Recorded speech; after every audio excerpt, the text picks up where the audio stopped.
Pentagon, one of the most secure buildings in the world.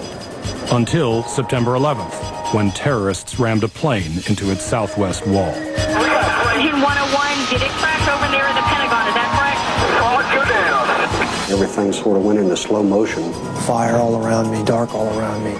It was just an horrific crunching thud. And the smoke billowing for miles. I don't think I've ever been so afraid.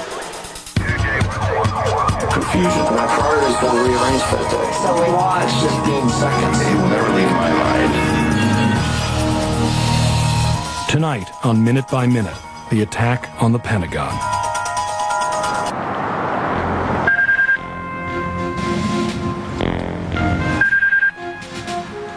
The Pentagon. The massive building sits on 29 acres just west of the Potomac River, 3 miles from the White House. While most of the nation sleeps, the citadel of American defense is already open for business. Early arrivals walk through the 18 miles of corridors, intersecting 5 rings of concentric hallways. On the C Ring's second floor, Army Legislative Liaison Ted Anderson has just begun his day. I come in to track what's occurred in Europe. I will monitor traffic, overnight traffic from overseas, and talk to European commands. Anderson is one of the 24,000 civilians and soldiers who work in the Pentagon. Several hundred of them work here in the National Military Command Center. The center spans several rings near the building's core. The staffers work around the clock, monitoring U.S. troops at home and abroad.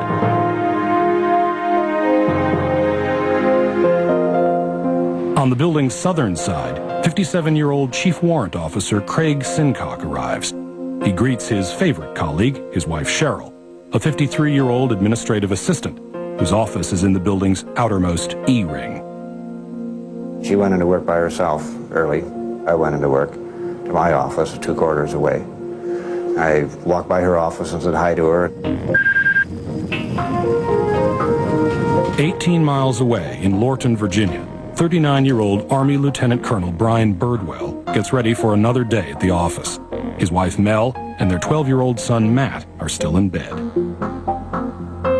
I said, goodbye, I'll see you tonight, and, have a great day. She went back to sleep.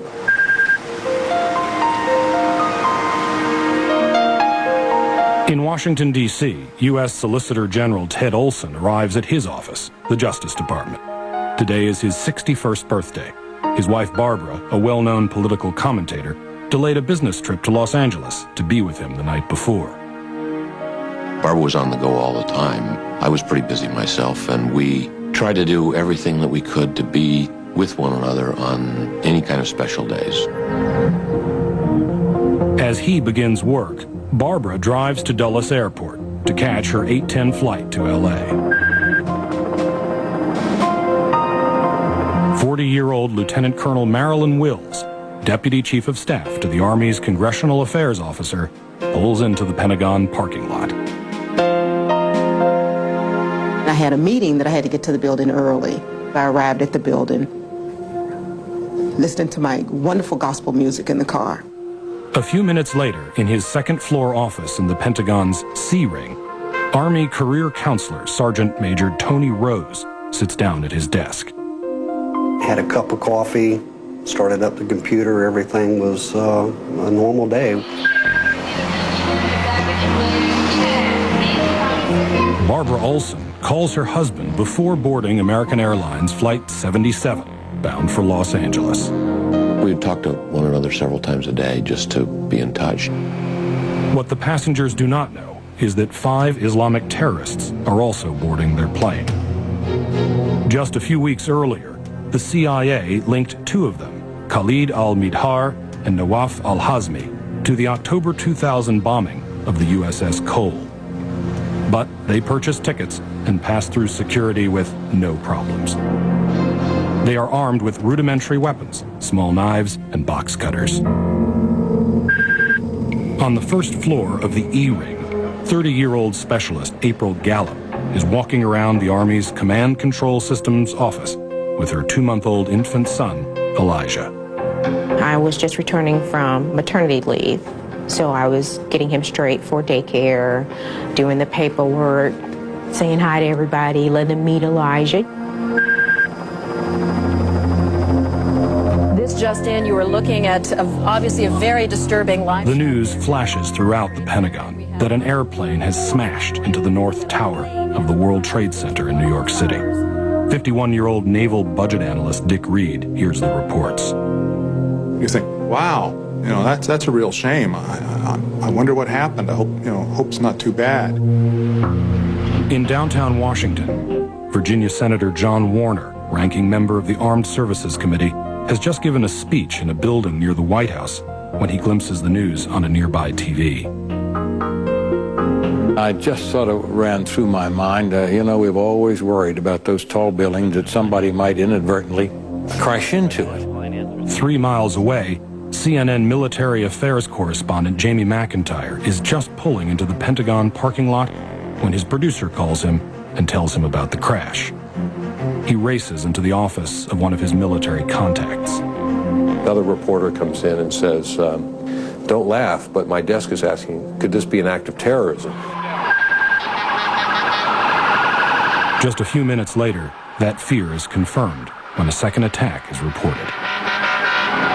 The second plane hits the World Trade Center. Well, immediately, we know it's an act of terrorism. When the second one hit, we knew that there was something up. This was not going to be an ordinary day. Arlington County firefighter Andrea Kaiser catches the news at work. The first thing that I started thinking was all the stairs that the firefighters are going to have to climb in New York. I was thinking, wow, that's 100 and something stories. They have a lot of climbing ahead of them. Moments later, the Pentagon heightens its level of alert to Threat Con Alpha. American Airlines Flight 77 is no longer headed for Los Angeles. The 5 terrorists have taken over the cockpit and are steering the jet back east toward the White House. They have disabled the plane's transponder, which helps air traffic controllers to track its flight path. Solicitor General Ted Olson is at his desk watching news of the World Trade Center attacks when a coworker tells him that his wife Barbara is on the phone. She is on Flight 77. I was first relieved to hear from her. I thought, well, she's okay. But then she told me that her plane had been hijacked. The call gets cut off. And I was pretty sure something bad was going to happen. At the same time, FAA radar picks up Flight 77 heading towards Washington. Officials immediately notify the military. Vice President Dick Cheney is taken down to the command center in the White House basement. Within minutes, 2 F-16 fighter planes take off from Langley Air Force Base in Hampton, Virginia, to try and intercept the plane. They are 130 miles away from the Pentagon. I have spoken to the Vice President. 800 miles south, President George W. Bush interrupts an appearance at a grade school in Florida. And I've ordered that the full resources of the federal government go to help the victims and their families, and to conduct a full-scale investigation to hunt down and to find those folks who committed this act. As President Bush makes his statement, Flight 77 circles over Virginia. The terrorists tell their hostages to call their loved ones and tell them they are about to die. Barbara Olson calls her husband again. We both reassured one another that everything was going to be okay. And I did tell her about the 2 planes that went into the World Trade Center. I had to tell her that. So she knew, I think, what she was dealing with. Flight 77 is flying near the restricted airspace above the White House. The 2 F-16 fighters are 12 minutes away. The plane makes a sudden turn west toward the Pentagon. The hijackers drop the plane to under 7,000 feet.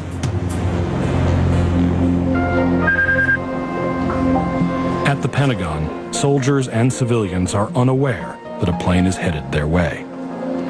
I thought, well, time to get back to my desk. I took 4, maybe 5 steps out of the restroom. I sat down to turn on the computer, do the paperwork. I looked down at my watch and I said, boy, this meeting is going really long. I reached for my cup of coffee.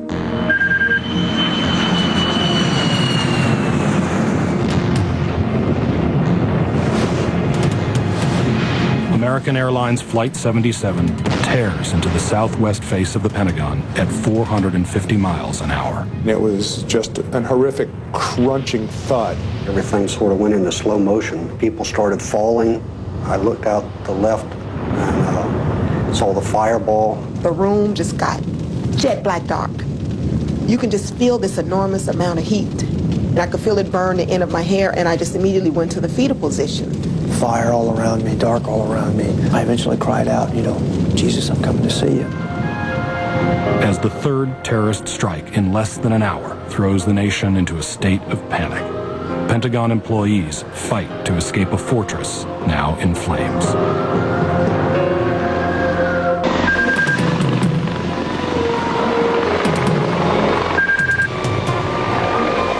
A Boeing 757 has just sliced through the Pentagon's southwest wall, killing all 64 of its passengers and crew and gouging a 100-foot wide gash through the E, D, and C rings. We got planes down. We got planes down.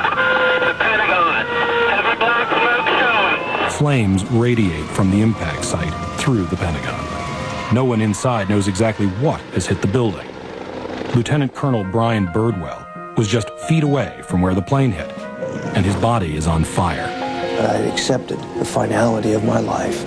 I collapsed to the floor and waited. I began to feel a trickle on my face, and I was like, that's not blood, it's not hot. And it was water, the sprinkler system. Where I had collapsed, I collapsed under the spray of one of the sprinklers. In the E ring, Army Specialist April Gallup searches frantically in the thickening smoke for her 2-month-old son, Elijah. I could hear my son crying, but I couldn't see him. I've never felt so many emotions at one time. One ring away, naval budget analyst Dick Reed shouts to coworkers as they make their way out. Get away from the windows. Get under the smoke. Stay low. Yell if you need help. Let's go. Everybody out. Move it. Move it. In the C ring, the explosion has knocked Army Sergeant Major Tony Rhodes to the floor.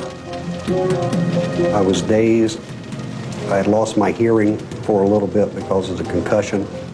I was cut from glass and other things that were flying around. Army Lieutenant Colonel Ted Anderson kicks open an emergency exit and runs outside.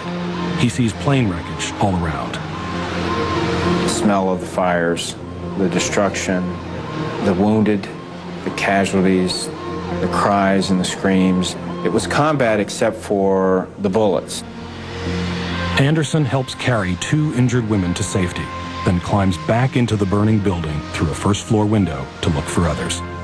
1 floor up, Lieutenant Colonel Marilyn Wills is with 2 of her colleagues, looking for a way out of the Pentagon. The civilian behind me told me, Colonel Wills, just leave. I can't go anymore. I'm like, no, you gotta go. Come on. Just get on my back. I'll put 10 people on, but we just gotta get out of here. 2 miles away, Chief Warrant Officer Craig Sincock is at a meeting. He gazes out a window to the horizon, where smoke billows above the Pentagon's southern face. I knew where my wife's office was, and that's pretty daggone close. Craig races downstairs to the street below and begins sprinting toward the Pentagon.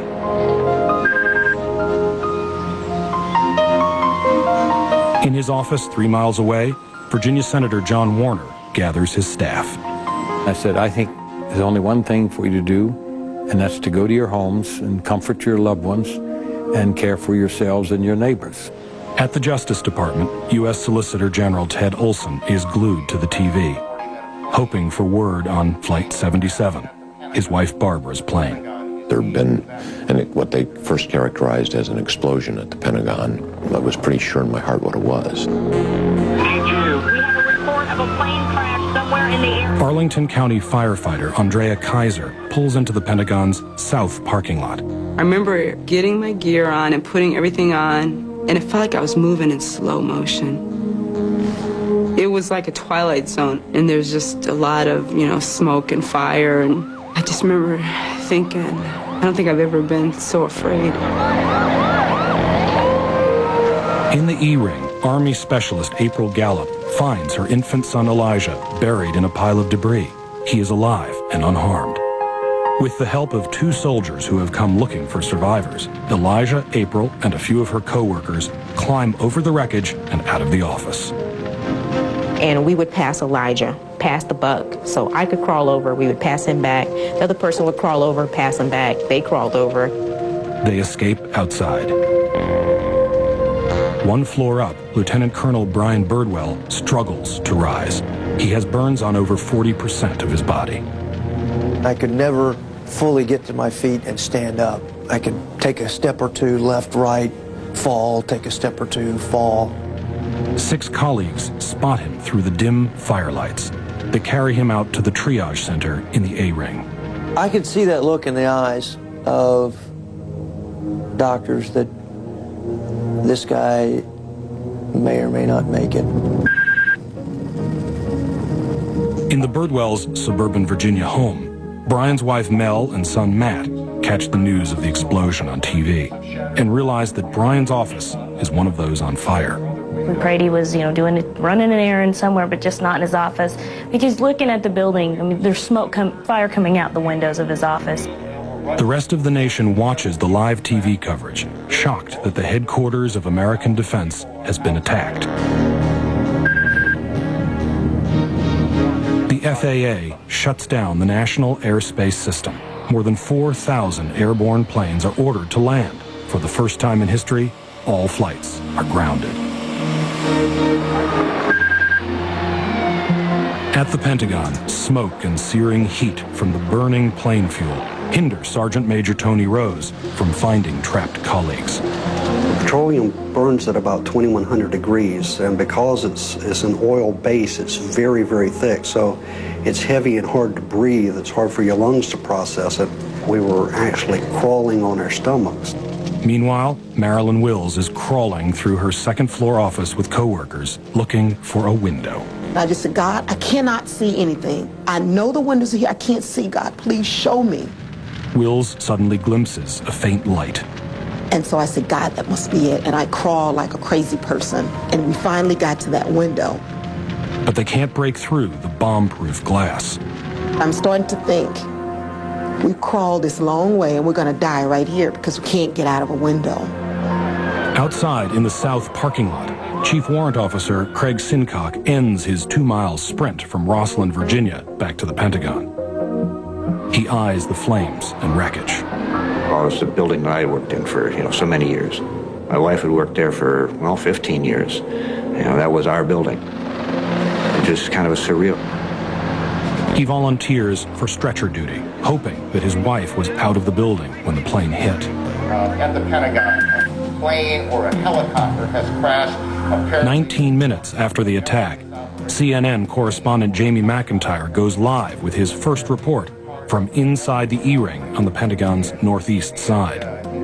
Just as they're about to come to me for my first report, I see my home number pop up on the caller ID on my phone. So I quickly grabbed the phone, I just said, "I'm okay," and I put it down, and then I went and did my report, and that's how my wife found out that I was okay. There is a lot of confusion here at the Pentagon. It appears that something hit the Pentagon on the outside of the 5th corridor. McIntyre's report is cut off by chilling news. Wow. And some Jamie, people were... Jamie, I need you to stop for a second. There has just been a huge explosion. The south tower of the World Trade Center is collapsing.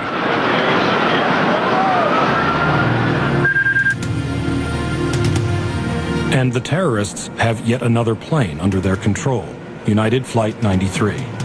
The plane is turning toward Washington, D.C., and will throw the area into panic. Where is it, John? Get back! Get back! They got another inbound flag! Josh! Everybody get back!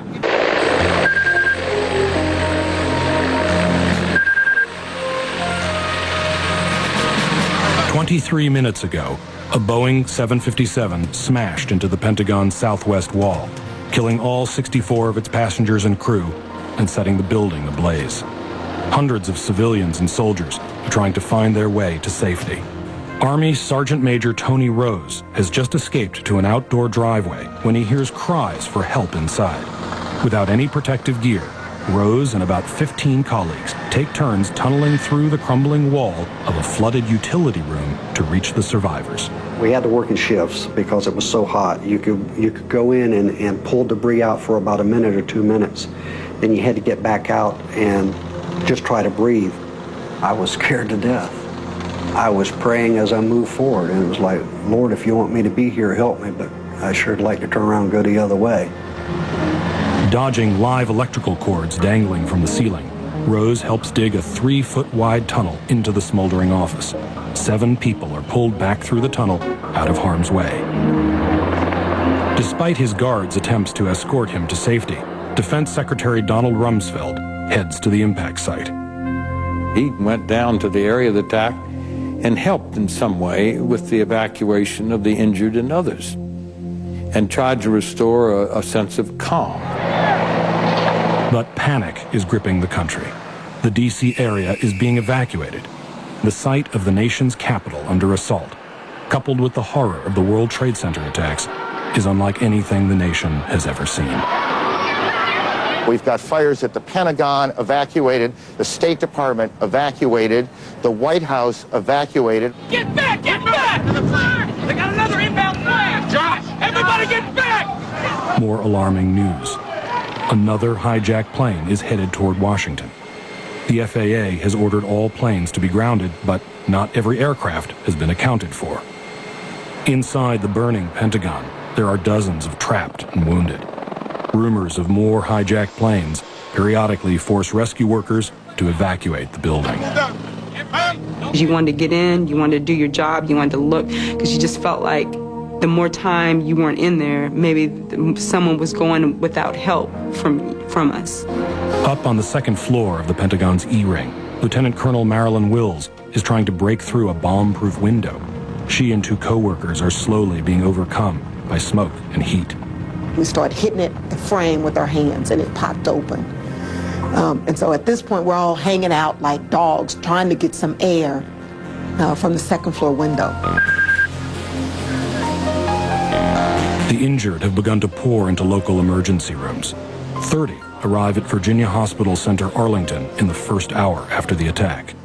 Some of the victims were just sobbing and crying and screaming, looking for their colleagues. You know, many of them were in severe pain because of the burns. And it's just, you're trying to keep your composure while at the same time keep your own heart from breaking.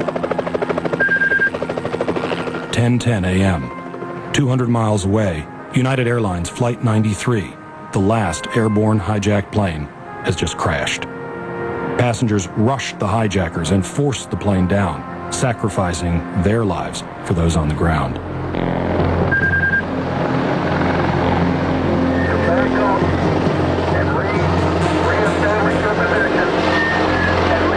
At the southwest corner of the Pentagon, the building's upper 3 floors cave in on the 2 stories below. Marilyn Wills and her co-workers are hanging out a second-floor window that overlooks a driveway. There were people below in a smoking area. They looked up and they saw us trying to gasp for air, and they were saying, "Come on, we have you, just jump, we got you." So as I climbed out of the window, I'm climbing on top of men who have just stacked their bodies to make a ladder. She is brought to a triage area. I'm hearing people saying, she's dying, and I'm thinking to myself, I'm not dying. But I couldn't say it because I couldn't talk. So I can remember trying to open my eyes, but the sun was really bright, so I couldn't open my eyes because it just felt like they had just burned out. Wills is taken to Virginia Hospital Center, Arlington. Firefighter Andrea Kaiser and her team are back in the building. The fire is raging. Everything was charred. There was wires hanging. There was no clear pathway that we were walking over. I mean, you knew in your heart that you were possibly walking over victims. You just couldn't see. Lieutenant Colonel Brian Birdwell, who is badly burned, is brought to Georgetown University Hospital by a co-worker. I had burns down to my ankle, but the doctor was able to put the IV in through my foot. That was the only place she could use because I had crud all over me.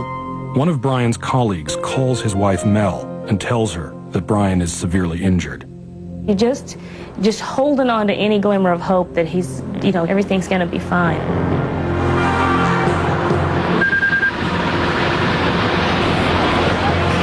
But the horrors keep coming. The Second World Trade Center tower collapses, burying thousands in its wreckage. And in the Pentagon, firefighters are risking their lives to try and find more survivors and put out the raging fire.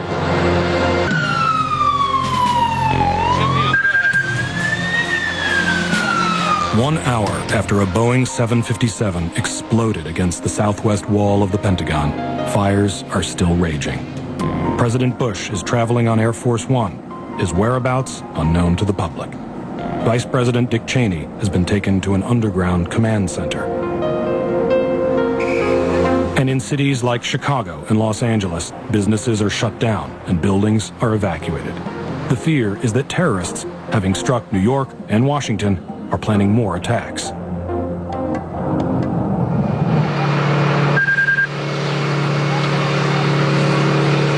Back at the Pentagon, firefighters must check on the National Military Command Center, the nerve center for U.S. military operations worldwide. Combat veteran Lieutenant Colonel Ted Anderson is tapped to lead firefighters to the secure control room. The command center staff is monitoring the nation and the world for more terrorist activity, but their jobs are getting increasingly difficult. They were starting to take on smoke. They could not evacuate.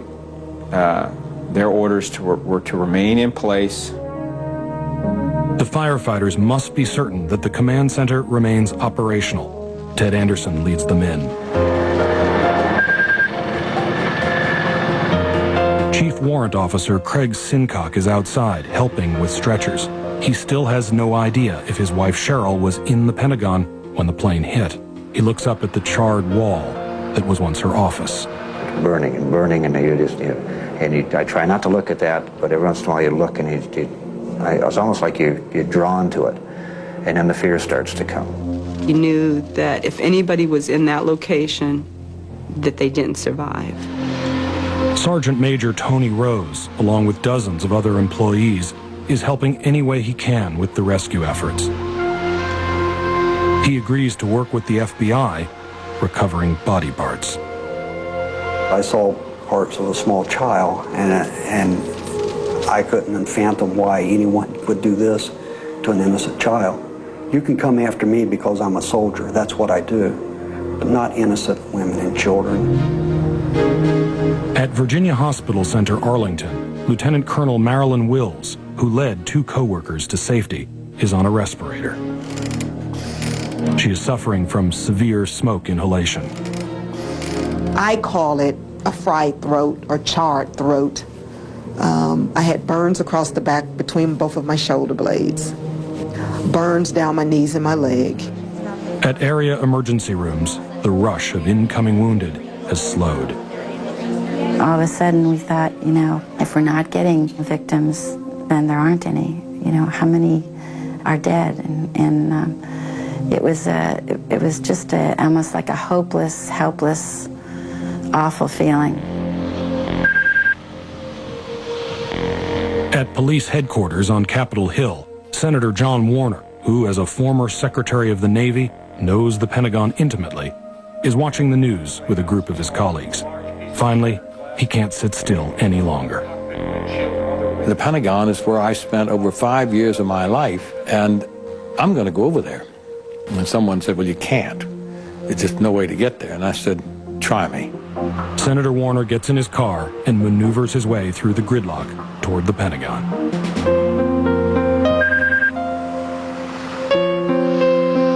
American Airlines has confirmed that Flight 77, the flight carrying Barbara Olson, is one of the 4 hijacked planes that have crashed. I started making phone calls to my family and Barbara's family and some close friends because I did not want people to discover this information for the first time by seeing things on television. Back at the Pentagon, a group of firefighters led by Lieutenant Colonel Ted Anderson are making their way through the burning building. Their mission? To ensure the safety of those who are charged with defending the nation in this time of chaos. those who run the National Military Command Center, located just across the courtyard from the impact site. We negotiated our way into the NMCC. Everybody was outfitted with surgical masks. They were scrambling. It was chaotic, but it was a controlled environment. People were making decisions. They just looked a little different. Firefighters test the air quality and decide it's safe for staffers to stay inside.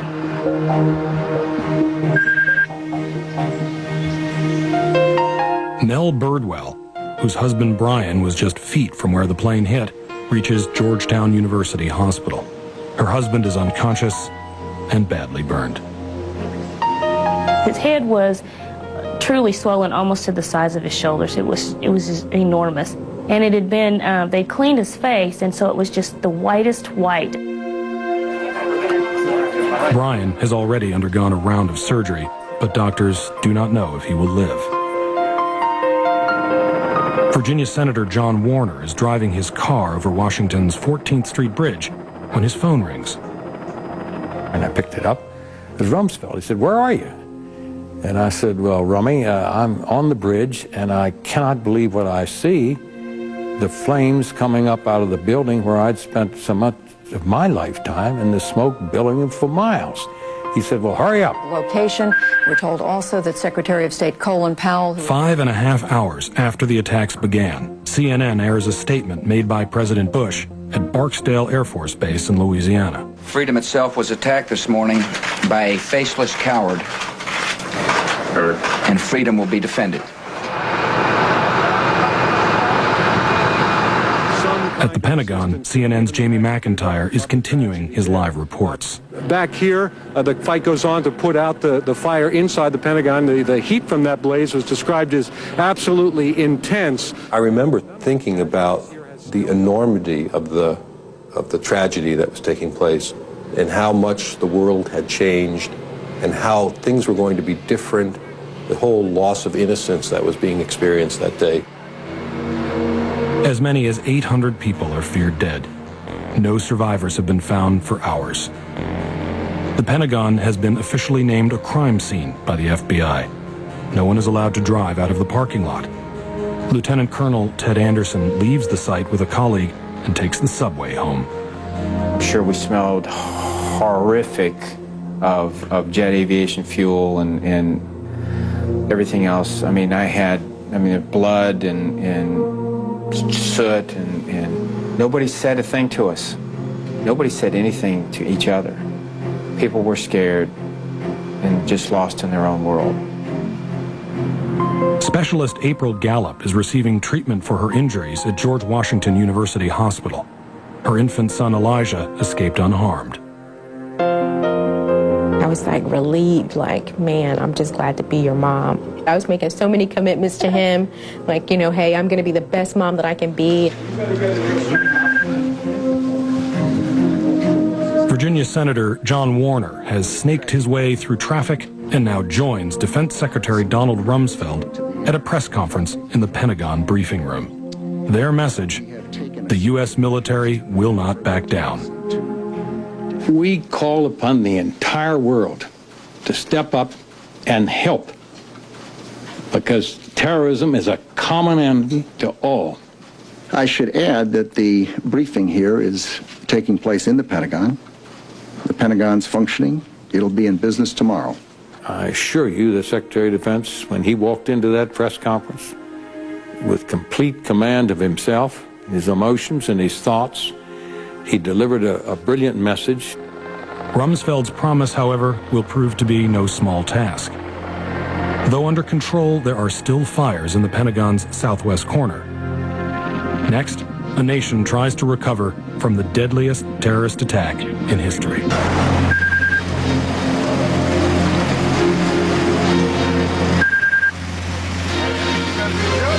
As day becomes night, millions across the country watch as rescue teams try to find any survivors in the Pentagon and the World Trade Center. The details are becoming clearer, and a suspect has already been named.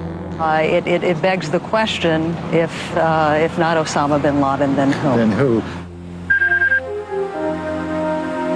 President Bush addresses the nation from the Oval Office. These acts of mass murder were intended to frighten our nation into chaos and retreat. But they have failed. Our country is strong. Chief Warrant Officer Craig Sincock returns home. There is still no sign of his wife Cheryl. He knows there is little hope that she is still alive. I ran inside the house, and I just told my son, I don't want to talk to anybody. Locked myself in my bedroom, and I just threw myself in bed and cried, and I just yelled at God. And I was mad. Physically and emotionally exhausted, Solicitor General Ted Olson decides to try to get some sleep. In his bedroom, he finds a note on his pillow. It's from his wife, Barbara, one of the passengers on the plane that crashed into the Pentagon. She wrote it that morning before leaving for the airport. It's like as if she was speaking to me. She was speaking to me, but it's after I knew that she was gone. It was quite something. It sort of stopped me cold. September 12th, 9 a.m. True to Defense Secretary Donald Rumsfeld's word, the Pentagon is open for business, but it's not business as usual. Firefighters continue to douse small fires, and troops guard the hallways. Several thousand Pentagon employees show up for work. You could smell the smoke, and you were stepping on the grime, and there were squads of soldiers walking in the halls with rifles. The building is full of smoke, and you don a surgical mask, and you go about your daily chores. And there is plenty of work to be done. The priority? To figure out America's response. At Washington Hospital Center, Mel Birdwell sits by the bed of her husband, Brian. The lieutenant colonel, who was mere feet from where the plane hit, was severely burned. After hours of surgery, he is only barely lucid, but he will survive. It was just the most exciting thing to see those beautiful green eyes again, and to know that, you know, he was coming back to, and that he was going to be able to communicate with me, and that was incredible. At Virginia Hospital Center, Arlington, Lieutenant Colonel Marilyn Wills, who was injured leading her coworkers out of the burning building, wakes up and sees her husband, Kirk. I opened my eyes and I saw him, and then I grabbed for his hand, and I just held on to his hand. I started to cry. And he's like, you wouldn't stop crying. And I told him, I said, because I didn't think I'd ever see you. I just never thought I'd see you again. Chief Warrant Officer Craig Sincock, whose wife Cheryl was in the Pentagon when the plane hit, gets the phone call he's been dreading. His wife is missing and presumed dead.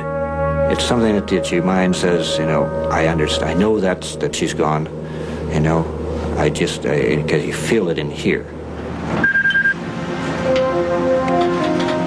The firefighters now have the fire under complete control, and President Bush visits the Pentagon.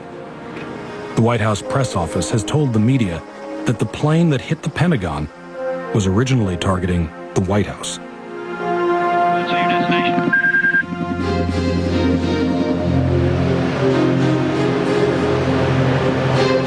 Two days after the attack, the Defense Department announces that 125 civilians and soldiers died in the Pentagon. In addition, 64 passengers and crew died on Flight 77. In New York, there are thousands more dead. The actual total will not be known for months.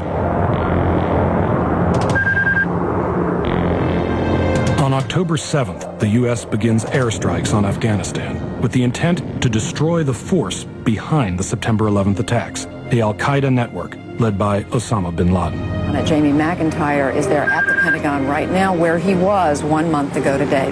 1 month after the terrorist attacks, the Pentagon holds a memorial service for all who perished. Judy, it's just on this field where there have been so many ceremonies of pomp and circumstance, there's just a very quiet sadness that can be felt here today. Judy? Jamie, I know it's difficult for you. I've never had an occasion where my emotions showed through on the air. I mean, you try to be professional. So just the enormous sadness of it overtook me. October 11th was a very hard day. But as I walked in, there were 2 Army officers that were walking in at the same time. And I just got too emotional. I just could not stop crying. And they were assuring me it's okay. You know, we're all going through this, but you're going to be okay. In the year following September 11th, there have been no major attacks on U.S. targets, although the government maintains the threat of another attack remains elevated. We must reconcile ourselves that we're never going to go back. That's a line of departure, as we say in the military, 911. For those who survived the assault on the Pentagon, life has continued, but it has not returned to normal. Chief Warrant Officer Craig Sincock, whose wife Cheryl died in the attack, created a website called Pentagon Angels to help those who lost loved ones. A few months after the attack, he made good on a dream he and his wife had long discussed. Cheryl and I had always wanted to have some old car that we could drive around after we retired, pick up the grandkids and go to the shows and just have fun with. So I bought a trailer and towed it all the way back to Virginia. And I've driven it a few times. And it's like I've got her as a co-pilot now. Brian Birdwell spent nearly 3 months in the hospital. He received the Purple Heart.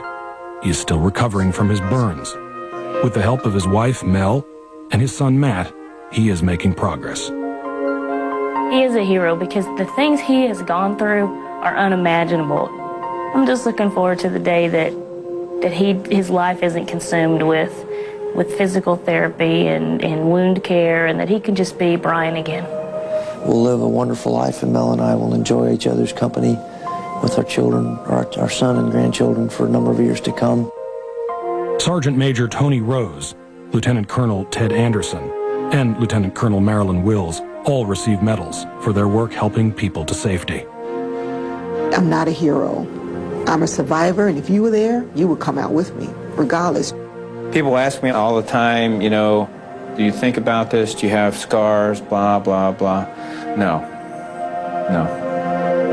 Honestly, in the beginning, I was working 15, 16 hours a day, and it just left me with exhaustion. That was my therapy, and I think that got me through the hump. 1 month after the attack, Army Specialist April Gallup also received a Purple Heart and counts herself lucky her infant son Elisha was not injured that day. Getting your medal is very important as a soldier, but to me, it was a testament that I was alive and my son was alive. So I was happy that I was alive to live to be his mother, because he's my award, he's my reward. Like black smoke set against a perfect blue sky, the memory of September 11th remains, for these survivors and for an entire nation, a haunting mix of horror and heroism. Now I know the vulnerability that the other countries feel. I feel that now. If I could have gotten my hands around certain people's necks that day, I would have gladly broken their neck. And even now, I feel those urges because of what we saw. It is very easy to feel angry. I think I've focused my energies into surviving, moving forward with my life, doing the best that I can. This country is united at all levels to deal with it, accept the risks, stick out our chin, and go on about our business. We're not going to let these people who want to take their hatred out upon us defeat us in any way.